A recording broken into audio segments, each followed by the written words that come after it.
ბევრი სხვა სფეროსი არ იყოს, კინემატოგრაფიამ სრულიად დამსახურებულად მიიღო ტკბილ მწარე სტატუსი, სადაც ოსკარით ხელდამშვენებული მსახიობები მიკროფონთან ცრემლებს ხვრიან და ყველას მადლობას უხდიან, ვისაც ცხოვრებაში შეხვედრიან და არ შეხვედრიან, პარალელურად არსებობს და ერთო პოპულარულიცაა ოქროს ჟოლოს გადაცემის ცერემონიალი, რომლის სცენაზე მოხვედრასაც არც ერთი მსახიობი არ ნატრულობს. ოსკარებამდე რამდენიმე დღით ადრე ჰოლივუდელ სტარებს გული სწორედ ოქროს ჟოლომ დაუმწუხრა. ნომინაციებში ერთობ ცნობილმა სახეებმა გაიმარჯვეს, კრისტენ სტიუარტიდან დაწყებული ადამ სენდლერით დამთავრებული.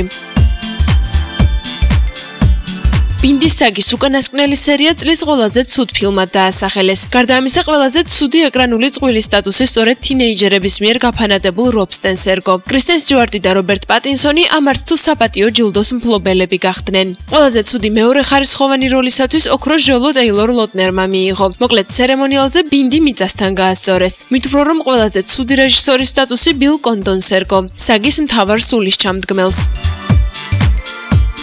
თუკი წელს მთავარი თემა თვალაითი იყო, შარშან ეს ბედნიერება ადამ სენდლერს ერგო. მსახიობი არც წელს დავიწყებიათ. მან ყველაზე ცუდი მთავარი როლის შემსრულებლის ჯილდო მიიღო That's My Boy-ში განსახიერებული გმირისათვის. ოქროს ჟოლოს დამფუძნებლების ყურადღებას არ გამოჰპარვია ბარბადოსელი R&B სტარი რიანა, შემსრულებელი, რომლის მუსიკალური კარიერაც ბევრისათვის საოცნებოდ ითვლება. კინემატოგრაფიაში კი დიდი წარმატებით ვერ დაიკვეხნის. ბეთლშიპში შესრულებული მეორე ხარისხოვანი როლისათვის გამსახიობებულ მომღერალს ოქროს ჟოლო მიაკუთვნეს და საბოლოოდ ჩაუქრეს ყველანაირი ენთუზიაზმი. თუმცა ყველაფერს უც კარგი მოსდევს და ამ ლოგიკით ოქროს ჟოლოზე წარდგენილ გამარჯვებული მსახიობები გულის ფანცქალით ელოდნენ ოსკარებს. მართალია ზემოთ ჩამოთვლილთაგან არც ერთს გამარჯვებული სტატუსი არ ღირსებია. თუმცა დაგვეთანხმეთ, რომ ანტი-ოსკარზე ჯდომას და უგემოვნოს წამოძახებას ისევ დოლბის თეატრში წითელ ხალიჩაზე თავის მოძონება სჯობია.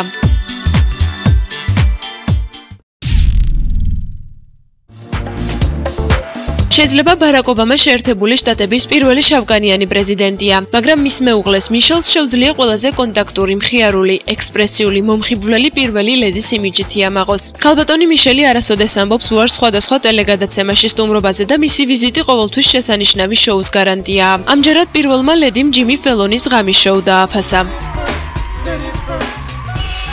თუმცა მისი სტუმრობა არაფერია იმასთან შედარებით, რა სიურპრიზის მიშელმა მაყურებელს მოუმზადა. ჯიმის ინიციატივით მისის ობამამ ვიდეოში მიიღო მონაწილეობა, რომელშიც დედიკოების ევოლუცია განასახიერა პარტნიორ ქალთან ერთად.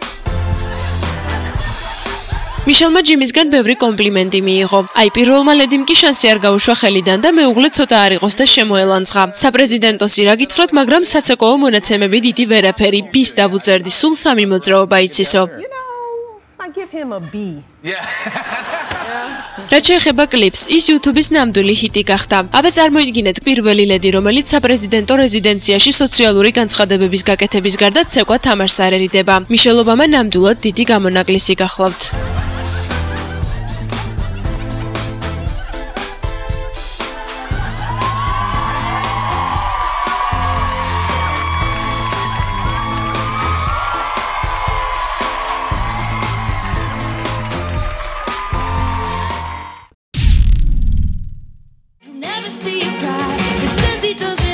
Taylor Swift შეუძლია ყოფილი კაცების მრავალრიცხოვნებით დაიკვეხნოს. ახალგაზრდა მომღერალი მართალია ნამდვილი ანგელოზის შტაბეჭდილებას ტოვებს, თუმცა ურთიერთობებში ერთობ დიდი გამოცდილება აქვს. 2008 წლის განმავლობაში Taylor-ის გული ჯო ჯონასზე ფიქრით იყო დაკავებული. ჯოს თავისივე სეხნია Taylor ლოტნერი მოყვა. Twilight-ის ვარსკვლავი და მომღერალი რამდენიმე თვის განმავლობაში ხვდებოდნენ.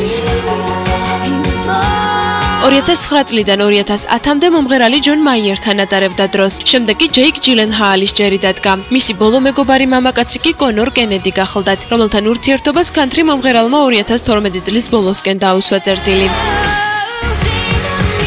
Taylor-ი როგორც ჩანს ცხოვრებას პოზიტიურად უდგება და ცდილობს რომ ყველაფერს უჩი რაიმე კარგი დაინახოს. მერე რა რომ ურთიერთობებს ვერაფრით ვერ ვაწყობ, ყოფილ კაცებზე სიმღერებს მაინც დავწერ, ლოგიკით შემსრულებელს თაროებზე უკვე 10-ობით ჯილდო აქვს შემოლაგებული და მის ანგარიშს ყოველწლიურად მრავალი მილიონი ემატება. დიახ, ჩემს სიმღერებს ყოფილ მეგობარ ბიჭებზე ვწერ, შევძლიათ მათაც იგივე გააკეთონ, ამბობს სენტიმენტალური მომღერალი.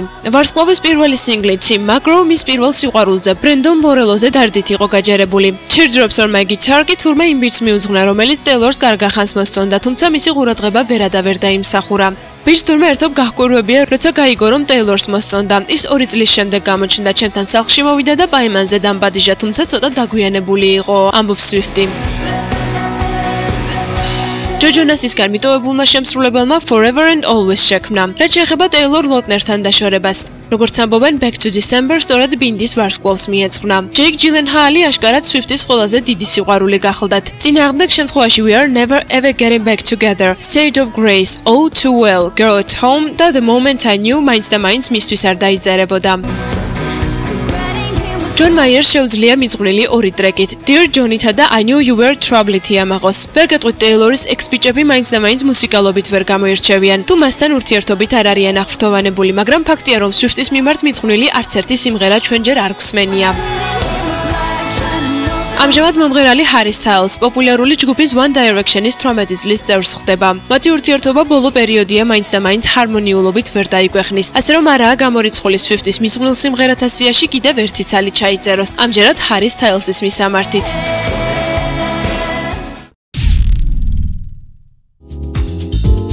24 თებერვლის ღამე ძალიან ბევრმა კინომანმა კინემატოგრაფიაში ერთ-ერთი ყველაზე მნიშვნელოვანი მოვლენის გამო გაათენა. ოსკარების გადაცემის რიგით 95 ცერემონიალი 25 თებერვლის გამთენიისას თბილისის დროით დილის 4 საათზე დაიწყო. Ben Affleck, Ang Lee, Catherine Bigelow, Quentin Tarantino, მოკლედ მთელმა ჰოლივუდურმა თუ მსოფლიო ინტელექტუალური კინოს თანავარსკვლავედმა სწორედ Dolby-ს თეატრში მოიღარა თავი. Music Box-ი დღეს ოსკარების გამარჯვებულების შესახებ მოკლედ მოგითხრობთ. ცერემონიალის დეტალურ მიმოხილვას კი უკვე სამშაბათს 19 საათსა და 30 წუთზე იხილავთ. წლის საუკეთესო ფილმის ნომინაციაში გამარჯვებული ბევრის და მოულოდნელად Ben Affleck-ის Argo გახდა. ფილმი ირანში დატყვევებული ამერიკის საელჩოს თანამშრომლების შესახებ მოგვითხრობს, რომელთა გადასარჩენადაც ჰოლივუდი მთელ სცენარს წერს. Ben Affleck-მა ცხოვრებაში უკვე მეორე ოსკარს გამოჰკრა ხელი. ოღონდ არა მსახიობის ან სცენარისტის, არამედ რეჟისორის სტატუსით და მოახერხა, რომ Quentin Tarantino-ს Django Unchained, Lincoln-ი და რამდენიმე სხვა გრანდიოზული პროექტი ჭრდილში მოექცია.